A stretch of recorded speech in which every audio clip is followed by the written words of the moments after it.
يعني كل مجموعة ناديين. مثل ما بتعرفوا بتاريخ 18/4/2021 كانت انطلاق فكرة السوبر ليج الأوروبي. ممكن في ناس كثيرة ما بتعرف ايش هو السوبر ليج الأوروبي وايش الهدف من مشروع السوبر ليج الأوروبي ومين الأندية اللي كانت وراء صدور فكرة السوبر ليج الأوروبي. الفيديو اليوم راح احكي فيه بموضوع شامل راح يشمل كل شيء ويغطي كل شيء عن موضوع السوبر الأوروبي، بداية من قرار المحكمة ونهاية عن نظام البطولة اللي كثير ناس لحد اللحظة جاهلة ايش هو نظام البطولة. طبعا شو كان الهدف من وراء مشروع دوري السوبر ليج الأوروبي؟ طبعا السبب انه الأندية الكبيرة حست بانه الاتحاد الأوروبي لكرة القدم بيستغل الأندية وبيستغل صحة اللاعبين وبيشاركهم في أكبر عدد من المباريات في كل موسم، بينما العوائد المادية مش منطقية بالمقارنة مع كمية المباريات اللي بيلعبوها الأندية مقارنة مع انه في أندية حاليا في العالم قاعدة بتم ضخ أموال فيها من قبل دول، لهيك صرنا نشوف في فجوات سوق الانتقالات، أندية بتصرف كمية ضخمة واندية ثانية صار عندها عجز مالي، واكبر مثال برشلونة. لهيك برشلونة ما انسحبت من مشروع دوري السوبر ليج الاوروبي لحد اليوم. دوري السوبر الاوروبي كان مثل ما حكيت 12 نادي هم المؤسسين لهي الفكرة، وهي الاندية هي 6 من الدوري الانجليزي الممتاز، هم توتنهام وتشيلسي وارسنال ومانشستر يونايتد ومانشستر سيتي وليفربول، بينما 3 اندية اسبانية واللي هي اتلتيكو مدريد، برشلونة والمؤسس ريال مدريد، و3 اندية ايطالية واللي هي اي سي ميلان وانتر ميلان ويوفنتوس. طبعا مثل ما بتعرفوا بعد ما طلعت فكرة السوبر ليج الاوروبي شفنا انتفاضة من الاتحاد الدولي لكرة القدم وبالتحديد من الاتحاد الأوروبي لكرة القدم. الاتحاد الأوروبي لكرة القدم شاف تعدي على سلطته في الكرة الأوروبية وأصدر بيان مباشر بعد خروج قرار وفكرة السوبر ليج الأوروبي بيهدد فيه الأندية المشاركة في السوبر ليج الأوروبي من عقوبات ومنعها من المشاركة في دوري أبطال أوروبا والمسابقات الأوروبية بشكل عام. وين كانت المشكلة؟ المشكلة الكبيرة كانت في إنه الجمهور كان هو الداعم الأكبر للاتحاد الأوروبي، والجمهور كان سبب في إسقاط فكرة مشروع السوبر ليج، لانه مثل ما بنعرف الجمهور هو عباره عن كره القدم، وبدون جمهور ما في كره قدم، ما في ارباح. شو كان السبب في انه الجماهير اتحدت مع الاتحاد الاوروبي لكره القدم واسقطت فكره مشروع دوري السوبر ليج الاوروبي؟ السبب الكبير كان بانه السوبر ليج في نسخته الاولى وفكرته المبدئيه كان بيستهدف 12 نادي، وهي الانديه فقط هي اللي بتشارك في كل نسخه من هاي البطوله، وهالشيء خلى الجماهير كلها تهاجم فكره مشروع دوري السوبر ليج الاوروبي، وانا كنت واحد من الناس اللي هاجمت هاي الفكره، لانه بصراحه بتحس كرة القدم بتصير منغلقة على الأندية الكبيرة وعلى الأندية اللي معها مصاري، وبسبب الضغط اللي شفناه وبسبب إنه الجمهور هو أساس كرة القدم شفنا أندية كثيرة انسحبت من فكرة السوبر ليج الأوروبي، وعلى رأسها الأندية الإنجليزية الستة مؤسسة لفكرة السوبر ليج، ولحقها أندية الدوري الإيطالي، بينما ضل في المشروع ناديين هم ريال مدريد وبرشلونة. بيريز ما استسلم وأخذ الاتحاد الأوروبي للمحاكم بقضية استمرت لمدة 2 سنين. بيريز قدر إنه يلوي ذراع الاتحاد الأوروبي ويحقق نصر على حساب الاتحاد الأوروبي وعلى كل شخص وقف مع الاتحاد الأوروبي لكرة القدم. واليوم بتاريخ 21/12/2023 يوم راح يتذكروا التاريخ بأنه اليوم اللي صار فيه السوبر الأوروبي مشروع ممكن يتم تنفيذه على أرض الواقع. طبعا قرار محكمة العدل الأوروبية اللي صدر اليوم تاريخ 21/12/2023 بنص على أنه الاتحاد الأوروبي والاتحاد الدولي لكرة القدم بيسيئوا استخدام السلطة المهيمنة، وأنه الاتحاد الأوروبي لا يملك الحقوق الحصرية لكرة القدم، وأنه الأندية لها الحق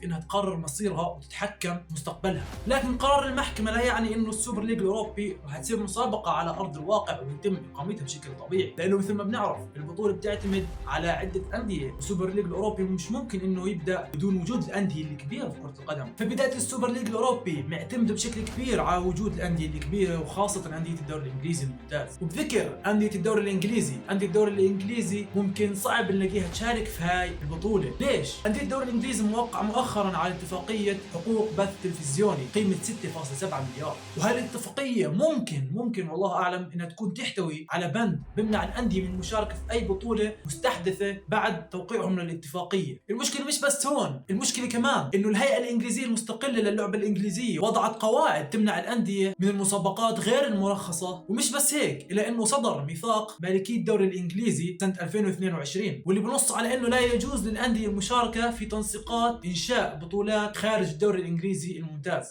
طبعا ممكن كثير ناس تتساءل شو هو شكل السوبر ليج في الماضي وشو هو شكله في الفترة الحالية. شكل السوبر ليج في الماضي كان 12 نادي مثل ما حكيت وهم المؤسسين، وهال 12 نادي ما بتغيروا في كل موسم وما بيتم إضافة أندية جديدة لهاي ال 12 نادي. نظام البطولة كان على انه هاي الاندية بتلعب ضد بعض بنظام الدوري، وبالاخر اللي بيفوز هو المتصدر. بينما حاليا شفنا تغير كبير كثير على شكل دوري السوبر ليج الاوروبي، وللامانة الشكل الجديد لفت انتباهي وانا صرت من مؤيدينه. طيب شو شكل دوري السوبر ليج الجديد؟ طبعا النظام الجديد والشكل الجديد للبطولة راح يكون هو عبارة عن مشاركة 64 نادي، ال 64 نادي راح يكونوا مقسمين على 3 دوريات.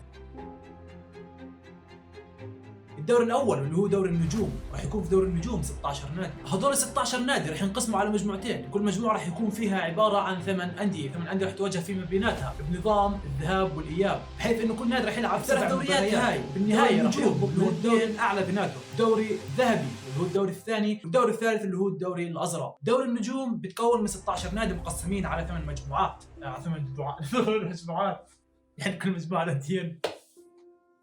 دوري النجوم عبارة عن 16 نادي مقسمين على مجموعتين، كل مجموعة فيها 8 أندية، وهاي الأندية راح تلعب فيما بينها في نظام الذهاب والإياب، بحيث إنه يلعب كل فريق 7 مباريات في المجموعة. راح يتأهل من هاي المجموعتين 8 أندية، 4 في كل مجموعة، وراح يهبط للدوري الذهبي أسوأ ناديين واللي هم أصحاب المركز الأخيرة كل مجموعة. الأندية الثمانية المتأهلة راح تواجه فيما بينها في الدور ربع النهائي بنظام الذهاب والإياب، حتى دور النهائي راح يكون مباراة واحدة، وطبعا راح يكون في أرض محايدة. والدوري الذهبي بتكون كمان من 16 نادي، ونفس الشيء راح يتأهلوا أفضل 8 أندية في هذا الدوري، أفضل 4 في كل مجموعة، وأسوأ ناديين راح يهبطوا للدوري الأزرق. ال8 أندية المتأهلة من الدوري الذهبي راح يتواجهوا فيما بينهم في نظام الإقصائيات بداية من الدور ربع النهائي، وأكيد نفس دوري النجوم بنظام الذهاب والإياب حتى يصلوا للمباراة النهائية اللي راح تكون بالتأكيد بأرض محايدة. بينما الدوري الأزرق اللي بيتكون من 32 فريق، وهي الأندية مقسمة على 4 مجموعات، بحيث إنه كل مجموعة بتتكون من 8 أندية، مع إنهم 32 نادي إلا إنه نفس نظام الدوري النجوم والدوري الذهبي، بحيث إنه راح يتأهل 8 أندية من هذا الدوري اللي هم المتصدر والوصيف في المجموعات الأربعة. بينما الفرق الوحيد في الدوري الأزرق إنه راح يتم تغيير 20 نادي من الدوري الأزرق، واللي هم 20 أسوأ نادي بالتأكيد، وراح يتم استبدالهم بالاعتماد على أداء الأندية في الدوريات المحلية. بينما أندية دوري النجوم والدوري الذهبي ما بيتم تغييرها أبدا. دوري النجوم اللي بتغير عليه فقط إنه بهبط ناديين من دوري النجوم وبصعد ناديين من الدوري الذهبي لدوري النجوم، بينما الدوري الذهبي بهبط منه ناديين للدوري الأزرق وبصعد ناديين من الدوري الأزرق للدوري الذهبي. ومثل ما حكيت الدوري الأزرق بيتم تبديل 20 نادي في كل موسم من هاي البطولة، ما فيها هبوط بالتأكيد لأنه ما في دوري أقل منها. طبعا شو اللي بيميز دوري السوبر ليج الأوروبي في نظامه الجديد؟ في نظامه الجديد طبعا مثل ما سمعتوا، وهالشيء كثير مميز وخبر مفرح للناس كلها. الناس كانت تفكر انه مشروع السوبر ليج الاوروبي راح يكون مضر على الفقراء، لكن بالعكس اللي شفناه انه دوري السوبر ليج الاوروبي راح يكون مجاني بالكامل للناس كلها في العالم بدون اي مبلغ مادي، مثل ما بنشوف مثلا في دوري ابطال اوروبا او حتى دوريات اوروبيه باحتكار القنوات واحتكار الاتحاد الاوروبي لحقوق البطولات، وبالتالي الجماهير ما بتقدر انها تشوف اي مباراه بدها اياها، بعكس اللي راح يصير حاليا في دوري السوبر ليج الاوروبي. لهيك انا بتمنى انه يصير فعلا،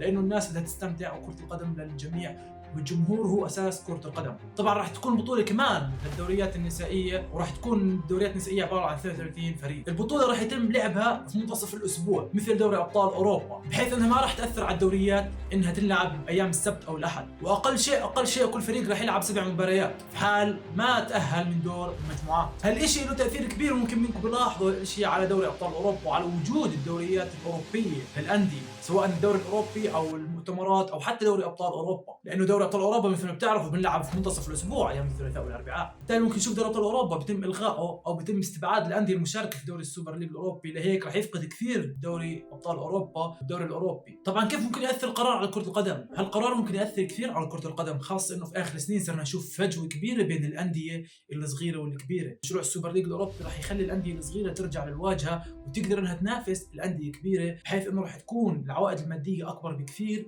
من ما بنشوفها في دوري ابطال اوروبا. مثل ما حكيت لكم الاتحاد الاوروبي بيستغل الانديه وبيستغل صحه اللاعبين وما بكفي الانديه بالمبالغ الكافيه لهاي المستويات وهاي الكميه من المباريات اللي بيلعبوها الانديه كل موسم. وهالشيء ممكن ياثر كثير على القارات الثانيه الاسيويه، خاصه مع تطورها في اخر فتره وبالتحديد في الكره السعوديه، بحيث انه صرنا نشوف فجوه بين الانديه في الدوريات الاسيويه. ممكن نشوف دوري السوبر ليج الاسيوي او حتى الافريقي او حتى الامريكي الجنوبي، وانا مع انه نشوفه في اسيا بالتحديد، لانه عندنا نوادي في اسيا باستثناء الدوري السعودي، ممكن الدوري الصيني بدرجه اقل والياباني بنشوفها بتعاني. عندنا مثلا في الاردن في النوادي مثل الوحدات والفيصلي اللي طول عمرهم في الدوري الاردني مسيطرين، لكن ماديا، عوائد ماديه مش افضل شيء، بالتالي ما بيقدروا يواجهوا الانديه الكبيره في اسيا. فانا بتمنى انه هالشيء يطبق كمان في اسيا للامان، في متعه اكثر واكبر، وفي بصير تقارب بين الانديه بشكل عام. وبختم الفيديو باني بذكركم بانه هالشيء لا يعني انه دوري السوبر ليج الاوروبي راح يتم اطلاقه بشكل رسمي. هالشيء اعطى التصريح انه يتم اطلاقه، لكن مثل ما حكيت لكم اطلاقه بيعتمد على الانديه اللي ممكن انها ترفض المشاركه، خاصه الانجليزيه، بعد ما حكيت لكم القوانين اللي صارت اخر فتره في الدوري الانجليزي الممتاز والاتفاقيات اللي موقعينها الانديه في الدوري الانجليزي. بالنهايه ما بطول عليكم اكثر من هيك، اعملوا لي لايك وشير وسبسكرايب حتى انه نروح نحضر دوري السوبر ليج الاوروبي مع بعض ان شاء الله.